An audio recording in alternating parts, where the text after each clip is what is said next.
आपको स्क्रीन पर हमारे देश भारत का नक्शा दिख रहा होगा।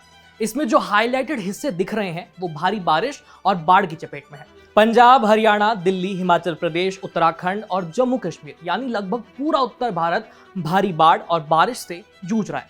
इसमें उत्तर प्रदेश और बिहार के भी कुछ हिस्से शामिल हैं। बाढ़ के कारण इस साल जम्मू कश्मीर, उत्तराखंड, हिमाचल प्रदेश में कुल मिलाकर 500 से ज्यादा मौतें दर्ज की गई। लेकिन जो पंजाब में आज हो रहा है वो शायद इससे भी ज्यादा ट्रेजिक है और इससे भी ज्यादा प्रिवेंटेबल ट्रेजेडी है। लेकिन चाहे 1988 हो, 2008 हो, 2025 ही क्यों ना हो, हम सीखने वाले कहां हैं? पंजाब 40 सालों में सबसे भयानक बाढ़ का सामना कर रहा है। 37 लोगों की मौत की पुष्टि हो चुकी है। यहां आने वाले दिन में यह आंकड़ा और भी बढ़ सकता है। करीब 3 लाख एकड़ की खेती तबाह हो चुकी है। 1000 से ज्यादा गांव डूब चुके हैं। 12,000 से ज्यादा लोगों का रेस्क्यू किया गया है और हजारों तो बेघर हो चुके हैं। अब सवाल यह है कि इस बार एक साथ 6-7 राज्यों में भारी बारिश क्यों हो रही है और कैसे एक साथ सभी राज्यों में बाढ़ आ गई। नमस्ते, मेरा नाम है आयुष और आप देख रहे हैं एबीपी लाइव।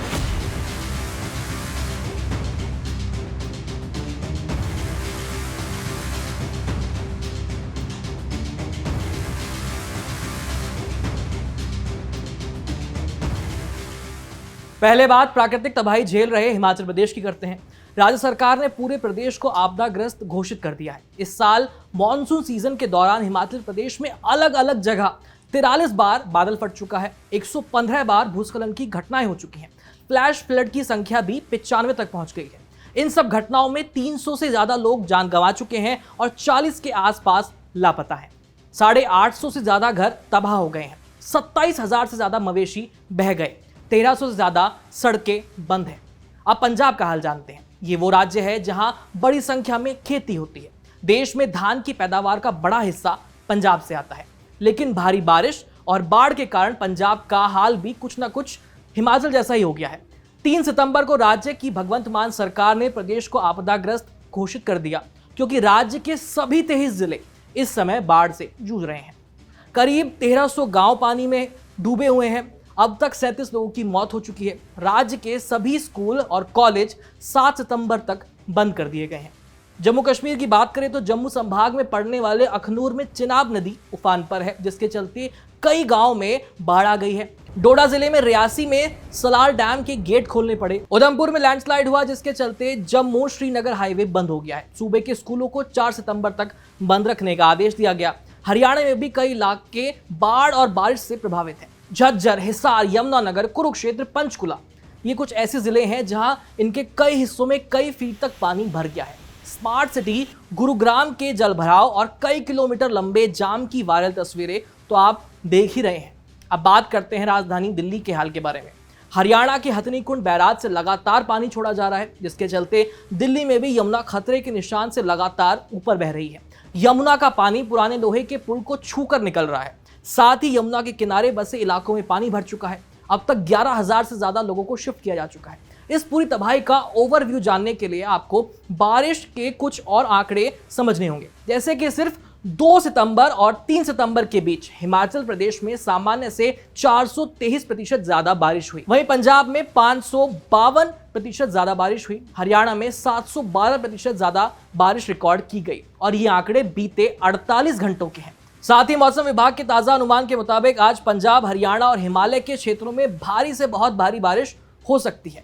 साथ ही भारतीय मौसम विभाग के आंकड़ों के मुताबिक प्रभावित राज्यों में इस बार मानसून 70 से 80% ज्यादा बारिश दर्ज की गई है। आमतौर पर यह देखा गया है कि सावन का महीना खत्म होते होते अगस्त के आसपास बारिश का मौसम ढलने लगता है। ये कम हो जाता है और सितंबर तक आते आते बारिश लगभग बंद हो जाती है। लेकिन सितंबर की शुरुआत में अब बारिश अपने चरम पर दिख रही है और इसका परिणाम कहीं पर जानवर बह रहे हैं, कहीं खेत पानी में डूब गए हैं, कहीं भूस्खलन में घर तबाह हो गए हैं। जान माल का भारी नुकसान हो रहा है। हमारे यहाँ बहुत बुरा हाल है। गली में 2-2 फुट पानी है और अंदर घर के अंदर भी 6-6 इंच पानी बढ़ गया है। सारा सामान खराब हो गया, ना रोटी ना पानी। दिल का शहर जा रहे हैं, ये अपने अपने रिश्तेदारों में जा रहे हैं। कल लॉसमेंट हुई सी, पिछो फोन आया सीगा, कहीं देखे पानी बदल चुका है, ता करके जा रहे हैं अपने अपने रिश्तेदारों से। भारी बारिश के कारण देश का कैसा हाल है ये हमने जान लिया, लेकिन इस बार इतनी ज्यादा बारिश यानी अतिवृष्टि क्यों हो रही है, इसके पीछे क्या कारण जिम्मेदार हैं, अब इस पर भी नजर डाल लेते हैं। डाउन टू अर्थ मैगजीन में छपी एक रिपोर्ट में कहा गया है कि भारत में इस बार मॉनसून में इतनी ज्यादा बारिश इसलिए हुई क्योंकि जलवायु परिवर्तन के चलते पश्चिमी एशिया और आर्कटिक में तापमान बढ़ा, जिससे नमी भरे साइक्लोनिक सिस्टम को बढ़ावा मिल गया। क्लाइमेट चेंज के चलते मॉनसून में 15 बार पश्चिमी विक्षोभ की घटनाएं दर्ज की गई और इन्होंने साइक्लोनिक सिस्टम के साथ मिलकर के हालात को और खराब कर दिया। लेकिन ये सही नहीं होगा कि हम हर चीज के लिए क्लाइमेट चेंज के कंधों पर ही सारी जिम्मेदारी डाल दें। जिम्मेदारी हमारी भी है, सरकारों की भी है, लेकिन आज के समय ना तो जनता और ना सरकार अपनी जिम्मेदारी निभा रहे हैं। हम ऐसा क्यों कह रहे हैं? इसके लिए इसी साल 5 अगस्त को आई धराली आपदा का रुख करना होगा। बादल फटने से बाढ़ आई। इस बाढ़ में घाटी में बसे घर, दुकान, होटल और गांव बह गए। आपदा के बाद सबसे ज्यादा बात हुई नियम कानून को धता बताते हुए नदी के रास्ते को रोक करके अवैध तरीके से बनाए गए होटल, दुकानों और फ्लड प्लेन्स पर कंक्रीट की चादरों और पेड़ की बेहदाशा कटाई के बारे में। बाढ़ और बारिश ने इस बार अन्य राज्यों का भी रुख किया तो फिर से वही बातें सामने आई।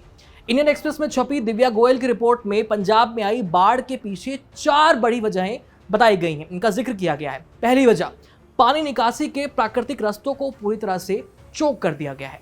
दूसरी वजह, ग्रीन कवर यानी पेड़ पौधों की कमी। तीसरी वजह, अवैध खनन और पेड़ों की कटाई लगातार जारी है। चौथी वजह, नदियों के किनारे और फ्लड प्लेन्स में अनियंत्रित निर्माण हुआ है। दरअसल 2020 में पंजाब राज्य सरकार के department of mines and geology ने एक रिपोर्ट जारी की। इस रिपोर्ट में 2019 में आई बाढ़ के लिए जिम्मेदार कारणों और समाधान का जिक्र किया गया था। रिपोर्ट में बाढ़ का सबसे बड़ा कारण निकला कि सिल्ट यानी गाद। नदी अपने बहाव में पहाड़ों से गाद लेकर के आती है। जब ये गाद किनारों पर जमा होती है तो इसी से बनती है खेती के लिए उपजाऊ जमीन। ये एक बेसिक ज्योग्राफी का पूरा हमने आपको आइडिया दे दिया।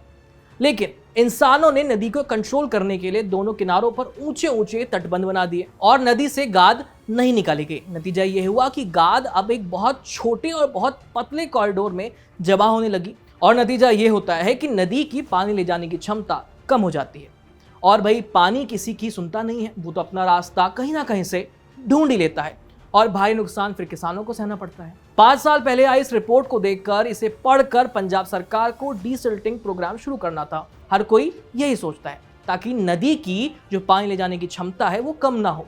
लेकिन पिछले 5 सालों में सरकारें बदल गई। पंजाब सरकार ने ऐसा कुछ नहीं किया। अब जब वाटर कैरिंग कैपेसिटी ही इतनी कम हो जाएगी तो नेचुरली फ्लडिंग तो होगी ही, क्योंकि नदी का पानी कहीं ना कहीं तो जाएगा ही।